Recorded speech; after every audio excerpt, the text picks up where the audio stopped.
where you say, I have something I want to share with the world, but I'm too scared, then I would say, don't be afraid to work for someone else, to learn those skills, to become the best in the world at something.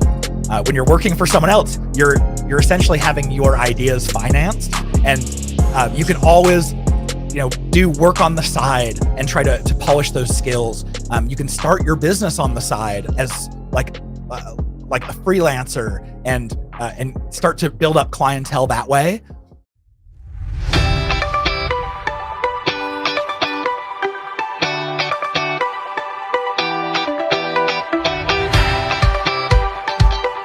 I started out in digital marketing while I was in college. I really fell in love with search engine optimization and Google ads at the time.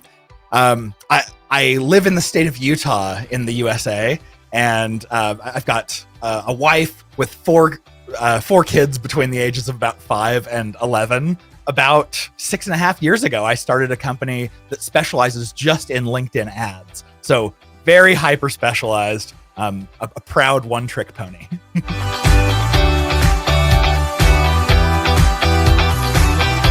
I fell into digital marketing back in college, and it wasn't until about 10 years ago when I went to go run digital marketing for a SaaS software company.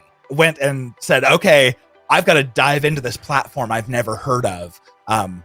And I jumped in, started trying to figure things out. I approached it very much the same way that I already managed Google ads. That was my specialty. And about 2 weeks later, I had a sales rep come up to me who said, AJ, we don't know what you're doing over here, but we're fighting over your leads. Keep it up. And I wasn't sure what leads they were talking about. So I logged into our CRM and looked at them. And every single lead that they were mentioning had come from LinkedIn ads. And that was not the only advertising and marketing I was doing. So long story short, over the next 2.5 years, I kept investing, and eventually grew that to become LinkedIn's largest spending advertising account. And after about 2.5 years of that, I went, okay, this can't be the only company in the world that would do really well with LinkedIn ads. And that's when I started B2 Linked just over 6 years ago. We're an ad agency that just does LinkedIn ads.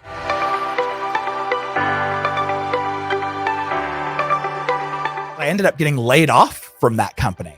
So I had just been running LinkedIn's largest spending ads account, and I got laid off and went, okay, well, what should I do? And I went to my wife, who she's also, grew up in a very financially conservative house. And I said, I kind of have this idea for a LinkedIn ads consultancy or agency. What do you think? And I remember her saying, I'd feel a lot more comfortable if you went and just got a job. So I like to call myself a very unlikely entrepreneur. I always thought that the safest route was to go get a job in marketing and work your way up until you're the CMO and work your way into a Fortune 500 company and try to do that. And what I found out very quickly is the grass is greener on the other side. When you run your own company, there's different pressures for sure, but I was so pleased that I got to manage my own schedule and not have just back-to-back meetings for someone else on there. I got to manage my own priorities, and I realized this is a lot safer because I can't be laid off from my own company.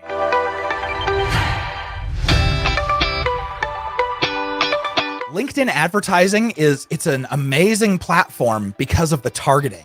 If you're in business to business, chances are you have a very specific type of user that you want to target. So because maybe there's only a specific kind of user who can buy or would need your product or service. And so LinkedIn lets us target people by what job title they have, what company size, in what industry, in which geography. So lots of great power over making sure that you only get the right leads. The big challenge, though, that everyone will tell you is LinkedIn ads are incredibly expensive. If you make a mistake on an expensive platform, it automatically becomes an expensive mistake. It makes it a very risky proposition. So what we do as an agency, because we specialize, we know the best ways to get the lowest pricing on LinkedIn and get the highest performance. So we take people who want to generate the highest quality leads that they've ever gotten, and we help take their LinkedIn spend, which is traditionally expensive, and make it a lot higher performing so it's reasonable.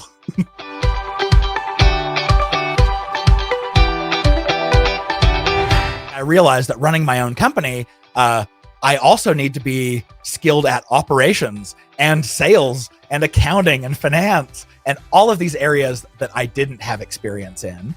And so for the whole first year, I made a lot of mistakes. First mistake was I didn't hire soon enough. I figured because I'm so financially conservative, I figured I don't want to hire someone until I know for sure that I can support that person and not have to lay them off because there's not enough cash. And it wasn't until after the first year, I finally hired my first full-time employee. And that was when my life changed infinitely for the better. I wasn't up till 2 or 3 in the morning every day working and, losing hair, gaining weight the whole time. It's just, it was a hard existence. The biggest struggle I've had though is sales, because I'm good at marketing, but not good at sales. But what I can do is I can create good content and share and do inbound marketing. And so I immediately started partnering with anyone to be a guest on their webinars or podcast or create guest posts on their blogs. All of these kinds of things where I was just providing a lot of value about LinkedIn ads, knowing that at some point that value would come back.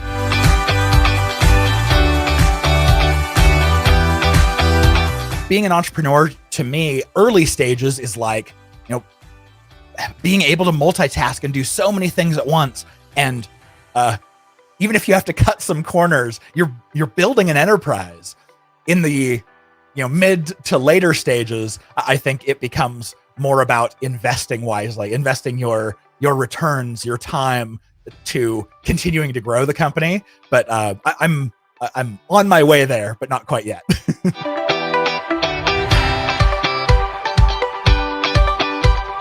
I want to be on stage. I want to teach. I want to share. I want to be a mentor. And, but of course, if you've never been on stage before, it's extremely scary. And so I kind of forced myself into it. The first speaking engagement I had was at a conference in Las Vegas. And I remember just like shaking on stage, being so nervous. But what I was nervous about, it wasn't nervous about being in front of people. Like, you can get over that. What I was nervous about was, what if someone in the crowd was going to stand up and say, "You're wrong. That's bad advice. Do this thing over here." I would be absolutely crushed because I'd put years of my life into the LinkedIn ads platform and learning what works and what doesn't work. The best advice I have for anyone who is maybe afraid of speaking on stage, but maybe publicity is something you have to do, just like, do the best you can and get experience, because like I said, 4 or 5 times on stage is all it took for me to get rid of that fear. And now I'm just excited to get on stage.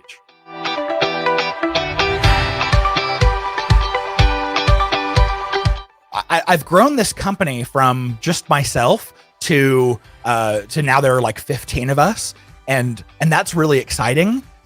But I think the thing I'm most proud of is the level of mentorship I've been able to provide to our employees. Not the fact that I have quite a few of them helping run client work, but I get to see each individual from day one where they knew very little or maybe had some experience in Google or Facebook, but it was like surface tactical kinds of approaches. And in mentoring and in training, I get to watch them really adopt the strategic view of what we're doing. And even though we specialize just in LinkedIn ads, our past employees have gone on to become great advertisers and marketers across all platforms.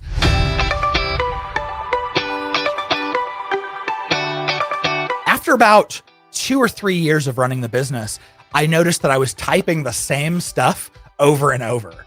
And every single time that took time. So what I did is I use a PC, and there's software for the PC called quick text paste. And what you can do is set a keyboard shortcut that says, if I hit Windows key W, it brings up a list of all of the content that I've created or is good for people. So when I get an email that says, hey, could I get some advice? Where can I go and learn about how to do bidding and budgeting on LinkedIn? Now it's just a keyboard shortcut. And of course I personalize it, but now I can just instantly bring it up. And that has saved me thousands of hours.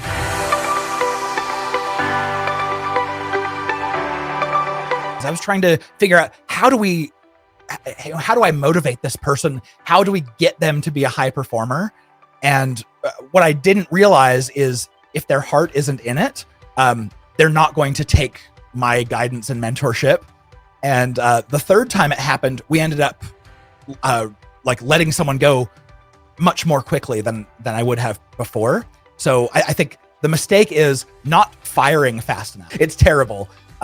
But as the founder, I realized that the sooner I let someone go from an opportunity that is not right for them, the sooner they get to go and find what is right for them. And that's how I can help them develop as a professional.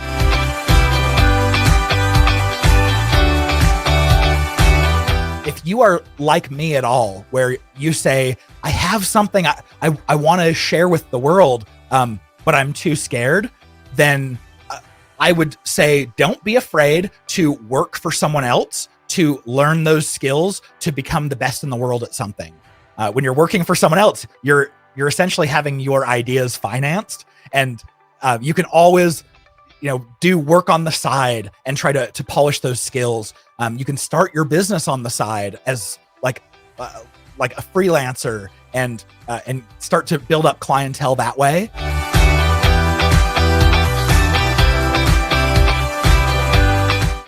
If it is not market ready, there's lots of preparation you can do, building up clientele, getting the word out, providing value to other people.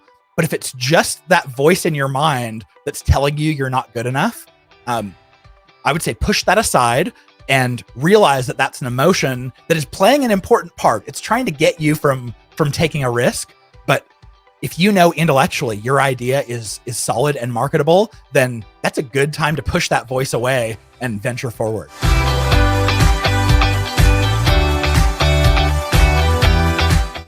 I think all of us have been to a website before where we went, ooh, these guys don't look professional. This doesn't look like a reputable company.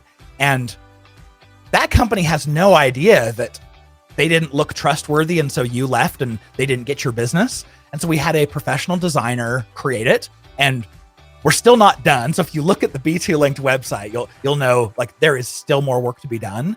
But immediately we saw our number of leads increase, our quality of lead increase.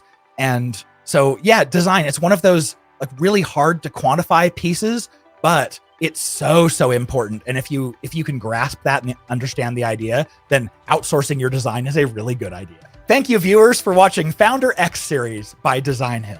If you want to reach out to us, you can do that at b2linked.com. Check me out on LinkedIn. AJ Wilcox is my name. And if you want to, if you're really interested in LinkedIn ads, I have a podcast called the LinkedIn Ads Show. So feel free to subscribe to that and get a masterclass on LinkedIn.